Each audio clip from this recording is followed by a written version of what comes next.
Hi, this is Trev and welcome to my blog. I've got dozens of files stored on my computer of different projects I've done that will probably never see the light of day. I was looking through the other day and I was looking for some inspiration, and I found a little project I did not too long ago, and I thought it'd be worth uploading these because although it's not particularly interesting, it makes some very sort of valid points about metal shaping and misconceptions that people have when they talk to me about it anyway. So I'll show you the video and then I'll raise these misconceptions and also answer one or two often asked questions. So here's the panel that I've got to make. It's a nasty little panel. Even though it's quite small, it's incredibly complex. There's a lot of shapes, a lot of angles. It's stepped and curved at the same time, which makes things very, very tricky indeed. There's also a lot of funky angles going on there, and if I hold it flat to the bench, you see there's a big gap under there. So then if I rake the panel back, you'll see that it's led back at an angle, so it's not even flat along the sides. So first thing I need to do before I do anything is make up a template. So I've made up a nice accurate template to cut the metal out of. The first thing I'll do is put a step in. Now the step dies that we've got aren't deep enough to put the correct step in because they don't go deep enough. This is often the problem with a lot of projects, and like I was saying, the misconceptions right at the start of the video. Misconceptions are, if you own a piece of equipment, you can literally just run a piece of metal through it and the panel will come out perfectly formed. Well, this often isn't the case, and what you've got to do a lot of the time is just make do with the equipment that you've got. So what I've done is I've actually taken the dies and moved them further apart than they should be, which means that I need a step like this, but I'm going to end up with a step like that. But the observation I've made a long time ago is if you get pieces, if you're not into metal shaping at all, if you get a piece of paper, if you score a line, you know, a straight line or a wavy line or anything like that in on a piece of paper with like a blunt knife or something, so you've scored a line, so the score remains in the paper. When you fold that paper up, you'll find that it naturally wants to follow that line. We all know this is common sense, but you can also transfer that onto metal. You find that metal, if you put a crease in it or something quite a strong line, indentation, you know, something that's long, you'll find that when you fold it, the metal will have a natural tendency to try and follow that crease, that line you've put in it. It'll also bend around it as well, which is frustrating, but it will have a tendency to try and follow that line. So what I'm using the bead roller for is for this purpose. I'm scoring two lines and I'm sort of setting up the start of where I want the bends to be. So I'll set the rollers further apart, and then the manual application takes over then. So we got our step in our panel at the wrong angle, but the distancing's correct. So I'll put it in a vise and I'll get a blunt chisel and I'll push down on the panel, making the angles more appropriate to what they should be.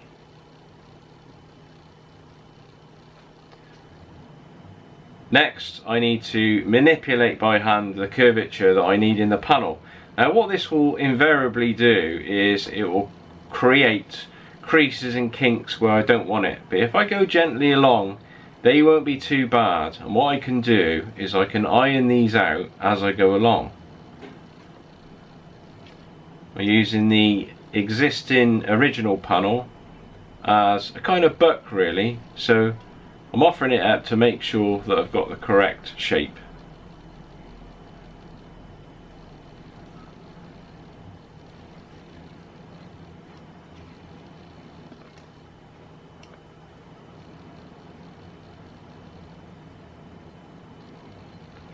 And in this video you'll just see me using various pieces of I-beam and an old cast iron wheel that we found in the scrap heap somewhere that we use to shape things. It works really well. It's just a basic task of keeping on manipulating that panel into the shape I want, and of course little creases appear. Just keep tapping those creases out, keep stretching it and shrinking it into the shape that I need it to be.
But pretty much there. I've got to just weld up the corners and do a bit of finishing off, and as you can see, the panels come out pretty well. You can tell they're handmade still, but they're just the right side of handmade looking, if you know what I'm saying.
Well, thanks very much for watching that. I hope you got something from it.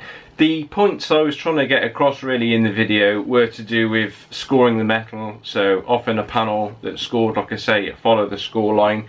What else was there in there? Yeah, misconception is that if you own a piece of equipment, metalworking equipment, that you literally just put a piece of metal through this equipment and the panel comes out perfectly formed, exactly as it would be as if it come out the factory.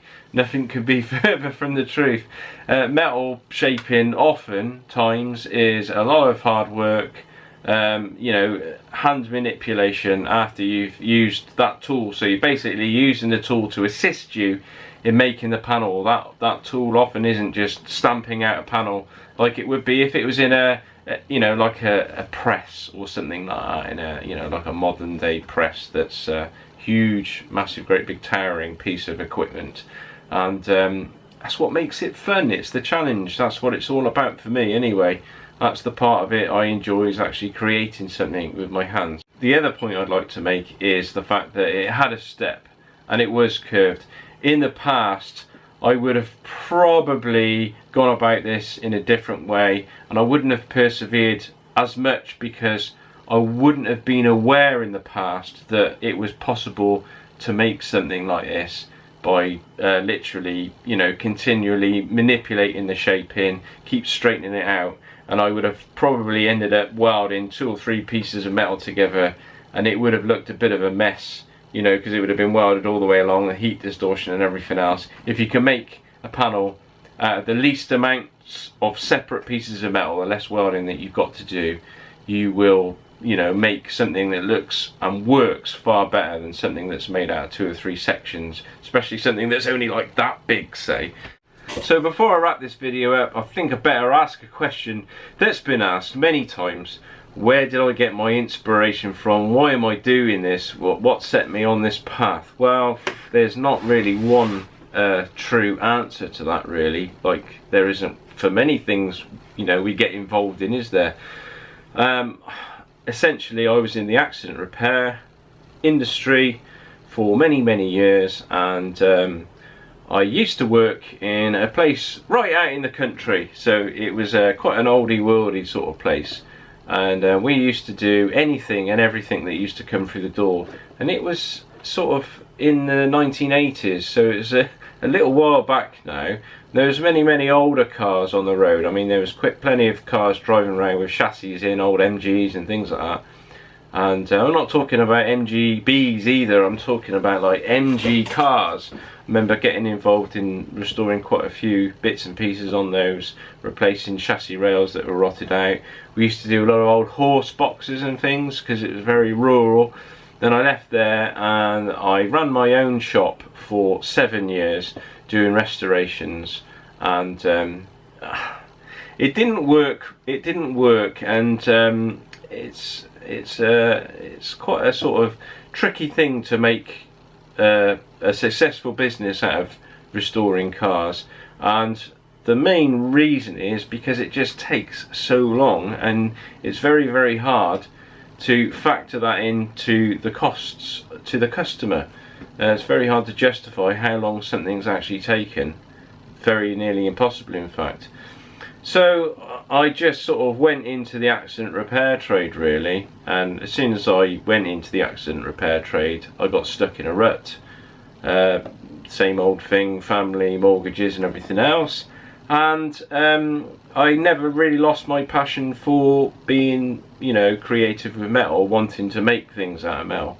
I bought myself this book, and within this book there was many projects in there, loads of stuff, and then I was reading through and I was absolutely fascinated by the whole thing, because it was stuff that I hadn't considered, you know, how clever people are, and I was going through and I found a section in here, and it's all about making a pedal car. So it's a little pedal car, you can see that, a little pedal car there, and it was a section in the book by Ron Cavell, and absolutely blew me away. And that section, it really sort of set me on a path of, I want to get more involved in this kind of thing. Unfortunately, it would be another 14 years after buying this book that I finally kind of got an opportunity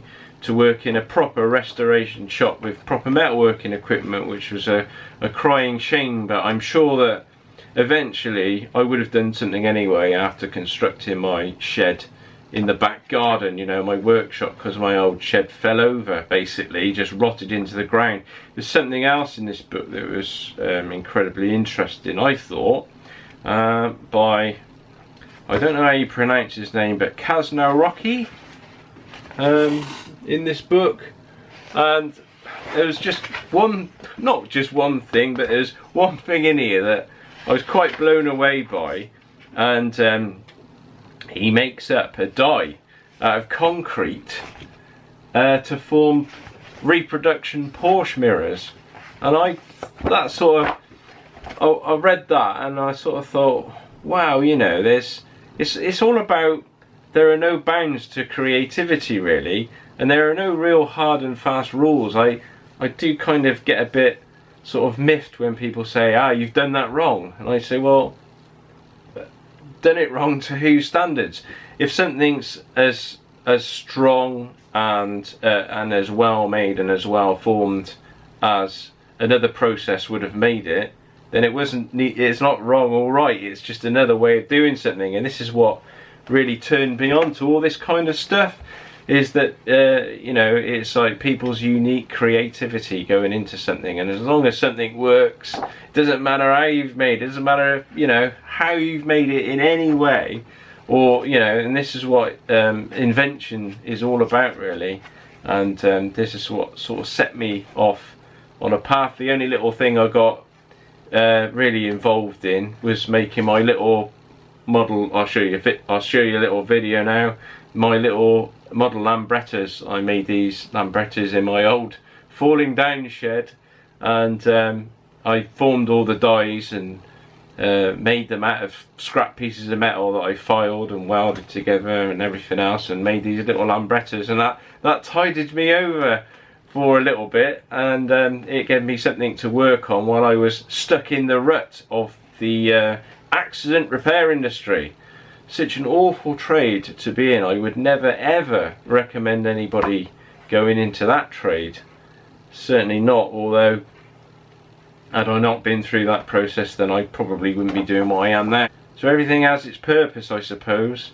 The path that you follow, got interesting things coming up in the future, and I certainly don't want to give up the metalworking side of things, and I want to make it a real sort of passion of mine.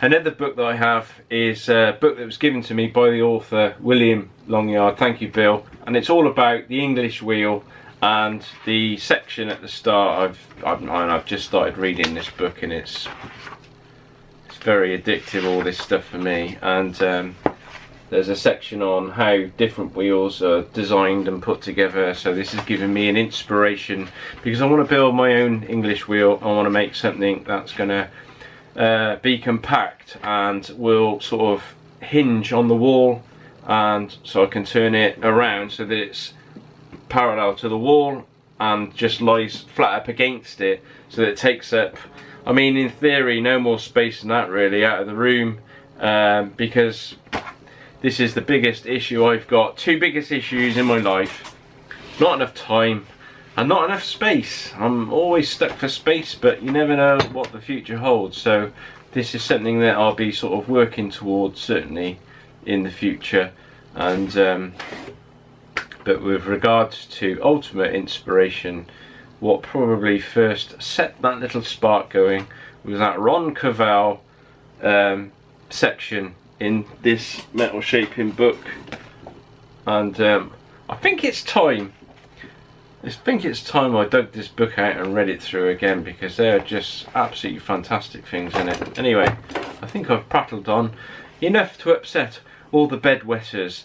So I'll see you next time round. I'm not quite sure what I'm going to do next. I might put another little metal shaping one together, or I might crack on with the handheld plasma cutter, because I got that out the other day and used that for the first time I shot a video. So until then, I'll say bye for now.